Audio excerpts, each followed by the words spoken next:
நீங்கள் அனைவருமே இத்தனை வருட காலமாக எத்தனையோ சட்டமன்ற தேர்தலை சந்தித்திருப்பீர்கள்.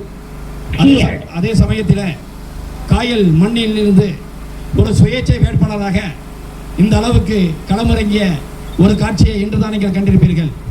கல்வியில் புரட்சி, மருத்துவத்தில் புரட்சி, நீட் தேர்வு கொண்டு வருதல், அதை ரத்து செய்து அதனிடத்தில் பயிற்சி மையம் ஏற்படுத்துதல், மருத்துவமனையில் 24 மணி நேரமும் மருத்துவரை நியமித்தல், சாலை வசதிகளை செய்தல், இதை போன்ற முக்கிய குறிக்கோளுடன் நாங்கள் களமிறங்கி இருக்கின்றோம்.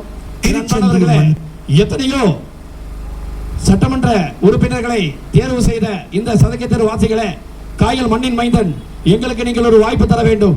தந்திரங்களை என்று சொன்னால் உங்களுடைய அனைத்து குறைகளிலும் நீங்கள் எங்கள் வீட்டில் வந்து நீங்கள் கேட்கலாம். குறிப்பாக இஸ்லாமியர்களுடைய பாதுகாப்பு, என் நண்பர்களே, சிறைவாசிகளின் விடுதலை, இன்று நான் பேசி வருவது அனைத்துமே மேலே இருக்கக்கூடிய முதல்வர் வரை சென்று வருகிறது. முதல் கேள்வியே, ஏன் நீங்கள் சிறைவாசிகளை விடுதலை செய்யவில்லை?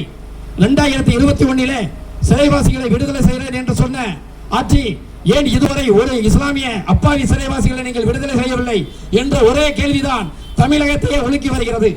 என் அன்பானவர்களே, ஹாஃபில் குர்ஆன் மாணவர்களுக்கு இலவசமாக 8வது வகுப்பு, 10வது வகுப்பு, 12வது வகுப்பு கல்வியினை இலவசமாக கொடுக்க நாங்கள் முயற்சி எடுப்போம் போன்ற அதிகமான வாக்குறுதிகளுடன் எங்களது பயணத்தை நாங்கள் தொடங்குகின்றோம். இன்றைய வழித்தடம் இங்கிருந்து நேராக கிழக்கில் உள்ள அனைத்து பகுதிகளையும் நாங்கள் பிரச்சாரம் செய்ய இருக்கின்றோம். ஆகையால் எங்களது பிரச்சார வாகனம் செல்கிறது. நன்றி, வசலாம்.